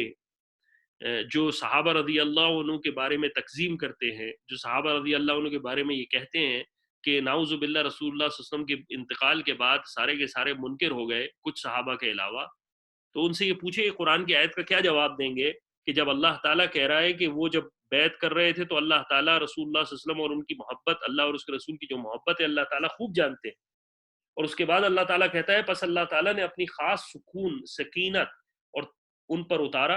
اور ان کو قریب انعام عطا فرمائے گا، اور اس کے علاوہ اور بھی بہت سی غنیمتیں لے کر وہ غالب ہوں گے، اور اللہ تعالیٰ غالب اور حکمت والا ہے۔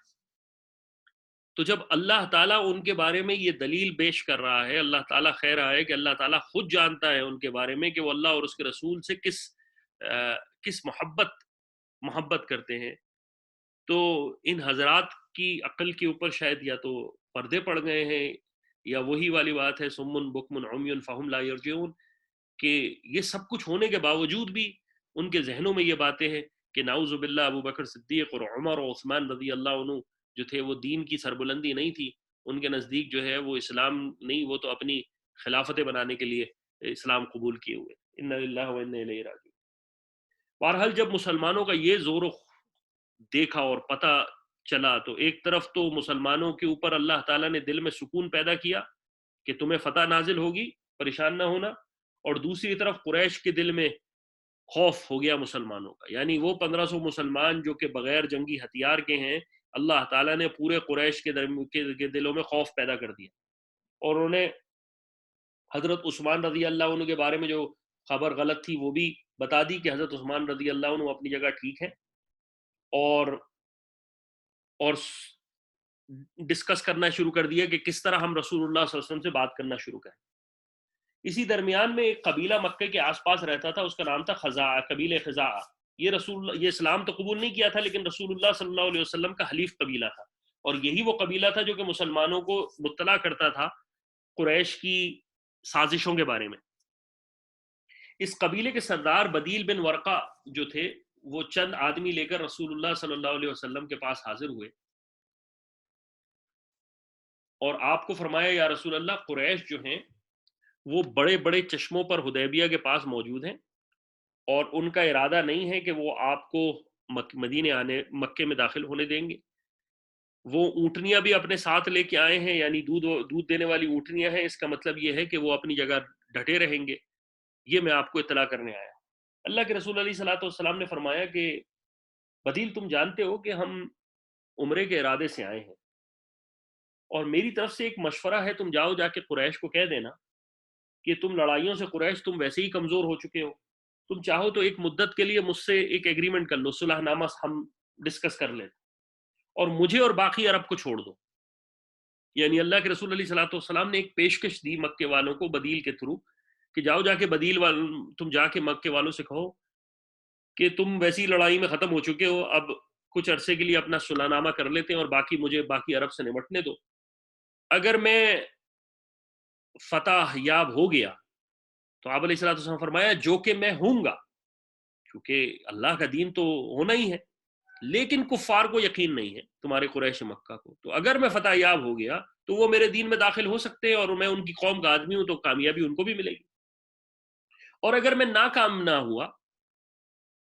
تو ان کا مسئلہ ویسے ہی صاف ہو گیا۔ بدیل آپ علیہ الصلوۃ والسلام کے پاس سے اٹھے اور آپ علیہ الصلوۃ والسلام سے اٹھ کر قریش کے پاس گئے اور فرمایا میں اس شخص کے پاس سے اٹھ کر آیا ہوں، اگر تم چاہو تو میں سامنے اس کی پیشکش تمہارے سامنے پیش کر دیتا ہوں۔ اب ان میں سے مکے والوں میں کچھ ایسے لوگ بھی تھے جو کہ بات سننے کے ہی خلاف تھے، انہوں نے کہا ہمیں کوئی بات ہی نہیں سننی رسول اللہ صلی اللہ علیہ وسلم کی۔ لیکن جو سمجھدار اور عقل والے بڑے لوگ تھے انہوں نے کہا نہیں، جو بات ہے بیان کرو۔ انہوں نے کہا کہ بلیل نے کہا کہ تم لوگ جلد بازی کر رہے ہو، رسول اللہ صلی اللہ علیہ وسلم عمرے کی غرض سے آئے ہیں، وہ تم سے صلح کرنا چاہتے ہیں، وہ مکے سے کسی لڑائی کی غرض سے نہیں آئے ہیں، تم ان کو جانے دو، ان کو عمرہ کرنے دو۔ تو مکے والوں نے کہا عمرہ تو وہ کر نہیں سکتے، اس بات کے بارے میں تو وہ بات ہی چھوڑ دیں کہ وہ عمرہ کریں گے۔ اور دوسری بات انہوں نے رکھی کہ رسول اللہ صلی اللہ علیہ وسلم تم لوگوں کے ساتھ ایک ایگریمنٹ کرنا چاہتے ہیں۔ تو کچھ نے کہا کہ ہمیں رسول اللہ صلی اللہ علیہ وسلم کی کوئی بات سننی نہیں ہے۔ اسی درمیان میں عروہ بن مسعود اٹھا، اس نے کہا کہ اے قوم، میں تم میں کیا سب سے تمہارے باپ کے برابر نہیں رکھتا عمر میں؟ تو قریش کے جتنے لوگ تھے انہوں نے کہا بالکل۔ انہوں نے یہی کہا کہ آپ ہمارے باپ کی طرح ہیں، بے شک آپ بڑے ہیں، کوئی شک ہی نہیں۔ عروہ نے کہا کہ میں بدیل جو بات رسول اللہ صلی اللہ علیہ وسلم کی طرف سے لایا ہے، میری بات مانو، وہ بات بری نہیں ہے۔ اس کی وجہ یہ ہے کہ اگر وہ کامیاب ہو گیا تو وہ تمہاری قوم کا آدمی ہے، اور اگر وہ اس کو دوسرے عربوں نے ختم کر دیا تو تمہارا مسئلہ ویسے ہی حل ہو جائے گا۔ تو عروہ نے کہا کہ تم ایک کام کرو، مجھے اجازت دو، میں اللہ کے رسول یعنی رسول اللہ صلی اللہ علیہ وسلم کے پاس جاتا ہوں اور اس سے بات کرتا ہوں۔ عروہ اٹھا اور رسول اللہ صلی اللہ علیہ وسلم کے پاس حاضر ہوا۔ رسول اللہ صلی اللہ علیہ وسلم جو بدیل سے کہہ چکے تھے وہی بات عروہ کے سامنے رکھی۔ عروہ نے کہا اے محمد، تم نے سنا بھی تھا کہ جس نے اپنی قوم کو ہلاک کر دیا، یعنی عروہ نے کہا کہ اے محمد، تم نے کبھی سنا ہے کہ کوئی قوم کا آدمی جو ہے اپنی ہی قوم کو ہلاک کر دے؟ اور ساتھ ساتھ ایک بات یہ کہی، یعنی کہ تم ہم سے کیوں، مطلب تم یہ چاہتے ہو کہ تم ہماری قوم کے بندے ہو، تم ہو ہمارے قریش کے ہی تعلق ہے، تم ہمیں ہی برباد کرنا چاہتے ہو۔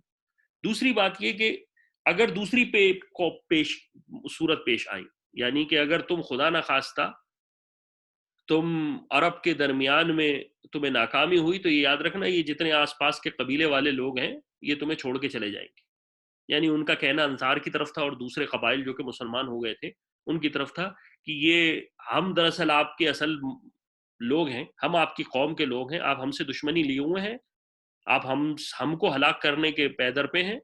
آپ ہم سے لڑنے کے پیدر پہ ہیں، لیکن یہ یاد رکھیے میں آپ کو بتا رہا ہوں کہ اگر یہ خدا نخواستہ دوسری صورت پیش آئی، یعنی پہلی صورت تو آپ نے بتا دی آپ کامیاب ہو گئے، اگر دوسری صورت پیش آئی تو یہ کوئی بھی آپ کے ساتھ نہ ہوگا۔ جب یہ بات سنی تو رسول اللہ صلی اللہ علیہ وسلم کے پیچھے ابو بکر صدیق بیٹھے ہوئے تھے، ابو بکر صدیق رضی اللہ عنہ کا صبر کا پیمانہ لبریز ہو گیا، اور ابو بکر صدیق رضی اللہ عنہ نے عروہ کو گالی دی اور کہا کہ بے غیرت انسان، ہم چھوڑ کے چلے جائیں گے اللہ کے رسول کو؟ تو کہنے کا مقصد یہ ہے کہ ہم اللہ کے رسول کو چھوڑ دیں گے؟ تو عروہ کیونکہ اس وقت اندھیرا تھا، وہ ابو بکر صدیق رضی اللہ عنہ کو پہچان نہیں سکا، اس نے کہا یہ کون ہے؟ تو فرمایا یہ ابی بکر ہیں۔ تو عروہ نے کہا خدا کی قسم اگر تیرا احسان نہ ہوتا نا مجھ پر تو میں تجھے اس کا جواب دیتا۔ اسی درمیان میں عروہ جو تھا وہ اللہ کے رسول علیہ الصلوۃ والسلام سے بات کر رہا تھا، اور ساتھ ساتھ جو ہے وہ آپ علیہ الصلوۃ والسلام کی داڑھی مبارک کو بھی ہاتھ لگا رہا تھا۔ تو پیچھے عروہ کے بھتیجا موجود تھا، اس نے کہا اے ناپاک انسان، اپنے اللہ کے رسول صلی اللہ علیہ وسلم کی ہاتھ پر داڑھی نہ لگاؤ، داڑھی، تم نجس ہو، تم مشرک ہو، تم اللہ کے رسول علیہ الصلوۃ والسلام کی داڑھی کو ہاتھ مت لگاؤ۔ عروہ نے پوچھا یہ کون ہے؟ تو اللہ کے رسول نے فرمایا یہ تیرا بھتیجا ہے۔ تو عروہ نے کہا کہ بے شک تو جو ہے وہ، عروہ نے اس کو یاد دلایا کہ تیرے ساتھ میں نے کتنے احسان کیے ہیں۔ بہرحال عروہ جو ہے وہ اللہ کے رسول علیہ الصلوۃ والسلام کی جب مجلس سے اٹھا تو وہ ایک عجیب اثر لے کے اٹھا۔ اس نے دیکھا کہ رسول اللہ صلی اللہ علیہ وسلم کی جو ہے حال یہ ہے کہ یہ کیا لوگ ہیں کہ وہ رسول اللہ صلی اللہ علیہ وسلم کے تھوک کو بھی گرنے نہیں دیتے. رسول اللہ صلی اللہ علیہ وسلم جب وضو کرتے ہیں تو وہ پانی اپنے ہاتھ میں لے لیتے ہیں. رسول اللہ صلی اللہ علیہ وسلم کے بال مبارک جو ہیں وہ اٹھا لیتے ہیں. یعنی اتنی عزت، اتنی محبت، اتنا سب کچھ، اس کے دل میں یہ بات آ گئی کہ یہ نبی کے علاوہ کوئی نہیں ہو سکتا. یعنی عروہ اٹھا اور اس کے بعد قریش سے کہا کہ اے قوم قریش، میں قیصر و کسریٰ کے محلوں میں گیا ہوں، میں نے وہاں کے محلات دیکھے ہیں، لیکن خدا کی قسم میں نے جو منظر رسول اللہ صلی اللہ علیہ وسلم، محمد اور اس کے ساتھیوں کا دیکھ کے آ رہا ہوں، میں نے ایسی چیز، ایسی عزت، ایسی عقیدت، ایسی محبت، ایسی تعلق میں نے ایسا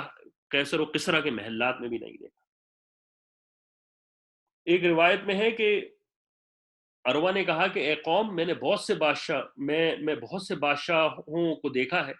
مگر محمد جیسا نہیں دیکھا. وہ بادشاہ معلوم نہیں ہوتے. بہرحال عروہ نے اشارتاً بتا دیا کہ جو جو رسول اللہ صلی اللہ علیہ وسلم ہے وہ کوئی عام انسان نہیں ہے. ان کا دربار، ان کے جانثار صحابہ کوئی عام لوگ نہیں ہیں. یہ اللہ تعالیٰ کی طرف سے ایک ایک امر ہے اللہ کے دین کا جو کہ نافذ ہونا ہے، اور اللہ تعالیٰ نے ان لوگوں کو سلیکٹ کیا ہوا ہے اس دین کو نافذ کرنے کے لیے. اسی درمیان میں عروہ کے ساتھ گفتگو ہو رہی تھی تو مکہ میں، ساتھ میں مکہ کے برابر میں حبشی رہتے تھے، یہ بھی مکہ والوں کے معاون ہی تھے. ان کا سردار کھڑا ہوا اور اس نے کہا کہ اس کا نام تھا حلیس بن علقمہ. اس نے کہا کہ مجھے اجازت دو، میں اللہ کے رسول علیہ الصلوۃ والسلام سے مل کے آؤں. جب اللہ کے رسول صلی اللہ علیہ وسلم کے پاس وہ آنے لگا تو اللہ کے رسول علیہ الصلوۃ والسلام نے صحابہ کو حکم دیا قربانی کے جانوروں کو کھڑا کر دو. جیسے ہی اللہ کے رسول علیہ الصلوۃ والسلام کی قربانی کے جانوروں کو کھڑا ہوا دیکھا، وہ واپس پلٹ گیا اور اس نے کہا کہ خدا کی قسم مکے والوں، یہ یاد رکھو، اللہ کے رسول صرف اور صرف مکہ عمرے کرنے کے لیے آئے ہیں. اگر تم لوگوں نے ان کو عمرے کی اجازت نہیں دی تو میں تمہارے ساتھ تعلق قطع کر دوں گا. میں اللہ کے گھر کو، کسی کو اللہ کے گھر میں آنے سے روک نہیں سکتا. انہوں نے کہا تم حبشی لوگ ہو، تم بے عقلے لوگ ہو، تم جو ہے اپنی باتیں چھوڑو. بہرحال لوگوں نے بیچ بچاؤ کروایا اور اس نے یہی کہا کہ تم اگر نہیں کرتے میں الگ ہو جاؤں گا. اسی درمیان میں بہرحال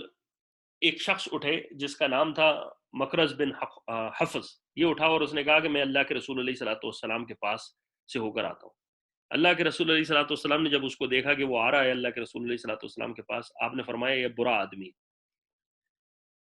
اسی درمیان میں ایک اور شخص آیا، سہیل بن عمر، اللہ کے رسول علیہ الصلوۃ والسلام کے پاس. اللہ کے رسول علیہ الصلوۃ والسلام نے فرمایا سہیل آ رہا ہے، اب اللہ تعالیٰ کام آسان فرما دیں گے. یعنی اب تمہارا معاملہ آسان ہو گیا، کیونکہ سہیل جو تھا وہ عقل مند آدمی تھا. سہیل اللہ کے رسول علیہ الصلوۃ والسلام کی خدمت میں حاضر ہوا اور صلح کی ڈسکشن شروع ہوئی اور فائنلی جو ہے وہ ایگریمنٹ ہونے کے صلح نامہ تیار ہو گیا. اللہ کے رسول علیہ الصلوۃ والسلام نے سیدنا علی رضی اللہ عنہ کو حکم دیا علی تحریر نامہ لکھو. حضرت علی رضی اللہ عنہ نے سب سے پہلے لکھا بسم اللہ الرحمن الرحیم. جب عرب کا دستور یہ تھا کہ بسمک اللہم لکھتے تھے، تو سہیل نے کہا کہ بھئی ہمارے ہاں ہم اس کو نہیں جانتے بسم اللہ الرحمن الرحیم کو، آپ وہی لکھیے جو ہم پہلے دستور کے مطابق لکھتے تھے، بسمک اللہم. تو اللہ کے رسول علیہ الصلوۃ والسلام نے فرمایا ٹھیک ہے، اچھا ٹھیک ہے، یہی ٹھیک ہے، تم یہی لکھ لو. اس کے بعد لکھا گیا ھذا ما قضى علیہ محمد رسول اللہ. یہ عہد نامہ رسول اللہ صلی اللہ علیہ وسلم نے صلح کی ہے. یہ عہد نامہ وہ ہے جس پر محمد رسول اللہ صلی اللہ علیہ وسلم نے صلح کی. اس پر سہیل نے کہا کہ یہ بھی مجھے قبول نہیں ہے. اس کی وجہ یہ ہے کہ اگر میں آپ کو اللہ کا رسول مان لوں تو پھر مسئلہ ہی کیا ہے؟ مسئلہ لڑائی تو مکے والوں سے آپ کی یہی ہے کہ ہم اللہ کے رسول مانتے ہی نہیں آپ کو. ہم آپ اس صلح نامے میں یہ لکھیں کہ محمد بن عبداللہ، ہم اس کو نہیں مانتے. اگر ہم مان لیں گے تو پھر تو مسئلہ ہی ختم ہو گیا. تو اللہ کے رسول علیہ الصلوۃ والسلام نے فرمایا خدا کی قسم میں اللہ کا سچا رسول ہوں، اگرچہ کہ تم میری تکذیب کرو. حضرت آپ نے سیدنا علی رضی اللہ عنہ کو کہا کہ یہ جہاں لکھا ہے ان کی خواہش کے مطابق مٹا دو. حضرت علی رضی اللہ عنہ فرمایا یا رسول اللہ میں یہ نہیں کر سکتا، میں آپ کے نام کے آگے سے رسول اللہ نکالوں؟ یہ میں تو آپ کو اللہ کا رسول مانتا ہوں، میں کیسے آپ کو نکال سکتا ہوں، ہٹا سکتا ہوں؟ تو اللہ کے رسول نے فرمایا علی تم مجھے وہ جگہ بتاؤ جہاں لکھا ہے۔ علی رضی اللہ عنہ رسول اللہ صلی اللہ علیہ وسلم کا ہاتھ وہاں رکھا، سیدنا رسول اللہ صلی اللہ علیہ وسلم نے وہ جگہ جو ہے وہ مٹا دی، اور اس کے بعد لکھا گیا محمد بن عبداللہ۔ اور شرائط نامہ اس طرح سے ہوا کہ یہ شرطیں ہوئی کہ 10 سال تک آپس میں لڑائی نہیں ہوگی۔ قریش میں جو شخص اپنے ولی آقا کے بغیر مدینہ منورہ آ جائے گا اور مسلمان ہو جائے گا، مسلمان اس کو واپس کر دیں گے، اور جو شخص مسلمانوں میں سے مدینہ سے مکہ آ جائے گا اس کو واپس نہیں کیا جائے گا۔ اسی درمیان میں کوئی ایک دوسرے پر تلوار نہیں اٹھائے گا اور نہ کوئی خیانت کرے گا۔ محمد رسول اللہ صلی اللہ علیہ وسلم اس سال مدینہ منورہ واپس چلے جائیں گے، عمرہ نہیں کریں گے۔ اگلے سال 3 دن کے لیے مکہ آئیں گے، اپنے ساتھ کوئی ہتھیار نہیں لے کے آئیں گے، صرف تلواریں ساتھ ہوں گی، وہ بھی تلواریں میان کے اندر ہوں گی۔ جو آس پاس کے قبیلے ہیں ان کو اختیار ہے کہ وہ اس صلح نامے میں شریک ہونا چاہیں تو شریک ہو جائے۔ تو اس وجہ سے ہوا یہ کہ بنو خزاعہ جو رسول اللہ صلی اللہ علیہ وسلم کے عہد میں آپ صلی اللہ علیہ وسلم کے ساتھ تھا، وہ آپ صلی اللہ علیہ وسلم کے ساتھ ہو گیا، اور بنی بکر جو تھا وہ قریش کے ساتھ ہو گیا۔ جب اسی درمیان میں جب یہ سب ایگریمنٹ سائن ہو رہا تھا تو سہیل کا بیٹا، یعنی جو ایگریمنٹ سائن کروانے آیا ہوا تھا، ان کا بیٹا ابو جندل رضی اللہ عنہ، جو کہ مسلمان ہوئے تھے، زنجیر سے قید کیا ہوا تھا اس نے سہیل نے، وہ کسی طرح سے زنجیریں نکل کے وہاں سے اللہ کے رسول علیہ الصلوۃ والسلام کے پاس آ گیا اور کہا کہ اللہ کے رسول میں آپ کے پاس آ گیا۔ سہیل نے کہا اے اللہ کے رسول محمد علیہ الصلوۃ والسلام، آپ سے ہمارا معاہدہ ہو چکا ہے، اس کو میرے حوالے کیجیے۔ اللہ کے رسول نے فرمایا معاہدہ پورا لکھا نہیں گیا، ابھی تو ہماری بات چل رہی ہے، نہ دستخط ہوئے۔ اس نے کہا اللہ کے رسول علیہ الصلوۃ والسلام آپ کو ابو جندل کو میرے حوالے کرنا پڑے گا۔ ابو جندل نے کہا یا رسول اللہ مجھ پر انہوں نے ظلم کے پہاڑ توڑے ہوئے، میں ایمان والا ہوں، مجھ پر مکے میں ظلم کیا جاتا ہے، مجھے زنجیروں سے باندھا جاتا ہے، طرح طرح کی ایذا پہنچائی جاتی ہے، آپ مجھے ان ظالموں کے حوالے کرتے ہیں۔ صحابہ رضی اللہ عنہ پہ بڑی یہ بات شاق گزری، بہت دکھا ہوئی، کیونکہ ایک مسلمان کو اتنی زنجیروں میں بندھا، تکلیف میں دیکھ کر، جبکہ معاہدہ بھی سائن نہ ہوا۔ اللہ کے رسول علیہ الصلوۃ والسلام نے ابو جندل کو تسلی دی اور کہا ابو جندل صبر کرو، اللہ سے امید رکھو، ہم عہد کے خلاف نہیں کرتے، اور یقین کرو اللہ تعالیٰ ضرور تمہیں نجات نکالیں گے، ضرور۔ جب یہ معاہدہ ہو رہا تھا تو حضرت عمر رضی اللہ عنہ کا ضبط جو ہے وہ پامال ہو گیا، یعنی ان کا ضبط جو ہے وہ جواب دے گیا، اور انہوں نے کہا یا رسول اللہ کیا آپ اللہ کے برحق نبی نہیں ہیں؟ اللہ کے فرمایا کیوں نہیں عمر؟ پھر حضرت عمر رضی اللہ عنہ نے فرمایا کیا ہم حق نہیں ہیں اور یہ باطل نہیں ہے؟ اللہ کے رسول نے فرمایا بے شک ہم حق پر ہیں۔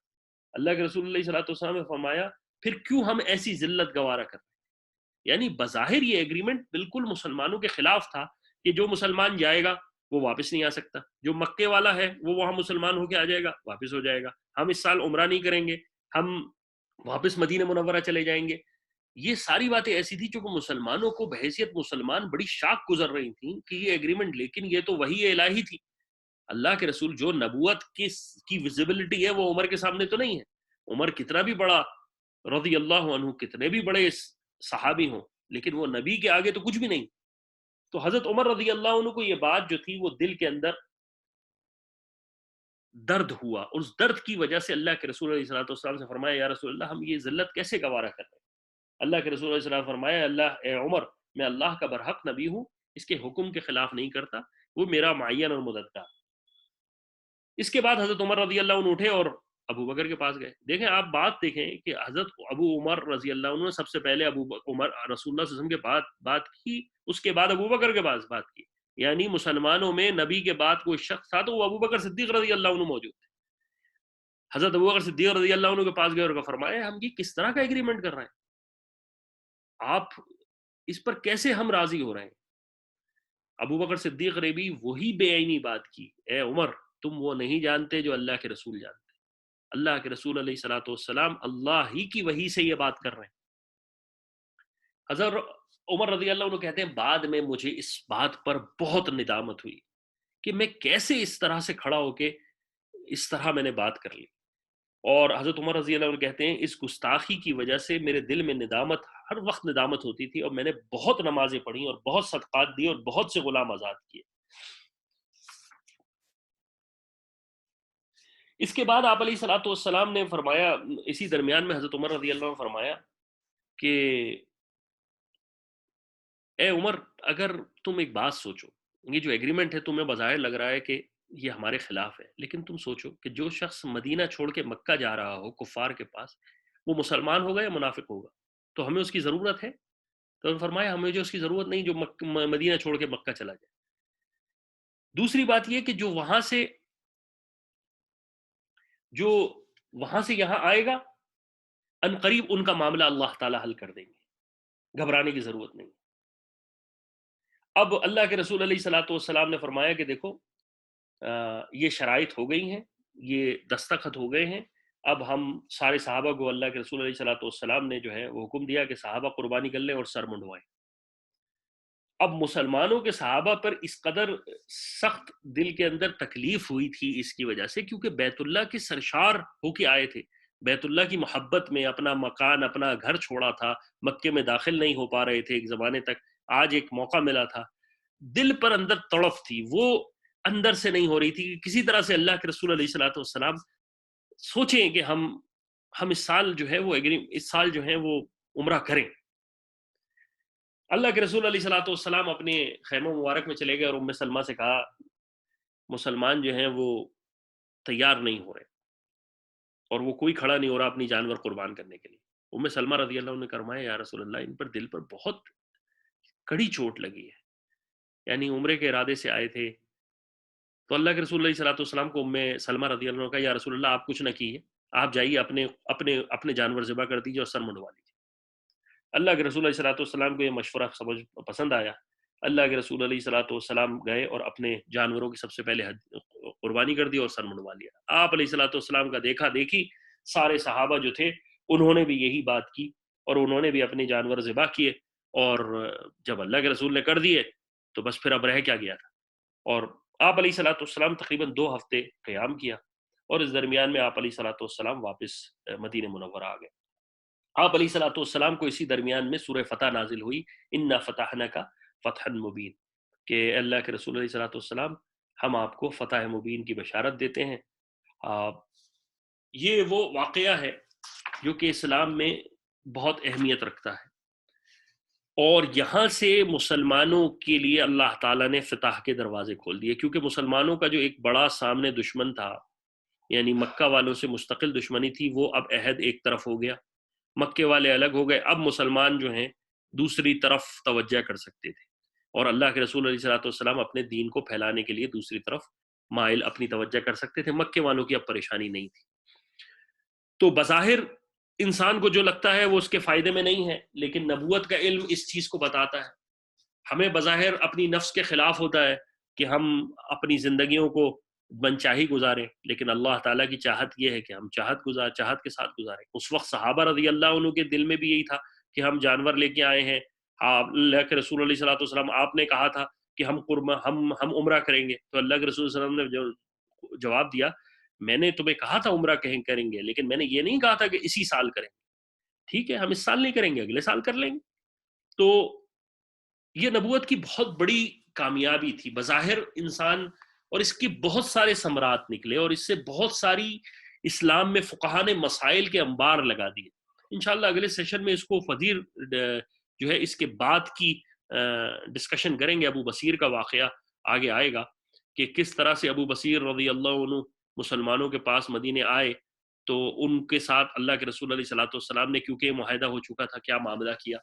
اور اس کے بعد کفار کے ساتھ کیا ہوا، کفار مکہ کے ساتھ انشاءاللہ مزید تفصیل آئے گی۔ تو اس طرح سے یہ مسلمانوں کے لیے ایک عظیم الشان فتح تھی، جو کہ آپس میں لڑائی بھی نہیں ہوئی، صلح ہو گئی، امن قائم ہوا، اسلام جو لوگ ظاہر نہیں کر سکتے تھے مکے کے اندر انہوں نے اسلام ظاہر کیا، دو کہ وہ اسلام ظاہر، اور صلح حدیبیہ کے بعد جوک در جوک لوگ مسلمان ہونا شروع ہوئے، مسلمانوں کو جوک در جوک جو ہے وہ لوگ مسلمان ہونا شروع ہوئے۔ اسی درمیان میں کچھ خواتین نے بھی اسلام قبول کیا، اور وہ اسلام قبول کر کے مدینے آئیں تو اللہ کے رسول علیہ الصلوۃ والسلام نے ان کو واپس نہیں کیا، اور کیونکہ قرآن اللہ کے رسول کا اللہ پر کا حکم آ گیا، اور ایک جگہ یہ بھی ہے کہ معاہدے میں جو لکھا ہوا تھا وہاں جو عربک لکھی تھی اس کا مطلب یہ تھا کہ رجل کے معاملے میں تھے مائلے تھے کہ جو مرد ہیں اللہ کے رسول نے فرمایا میرے معاہدے میں عورت کی بات نہیں تھی، مردوں کی بات تھی۔ تو کفار بھی سمجھ گئے، اور اس کے بعد یہ حکم آ گیا کہ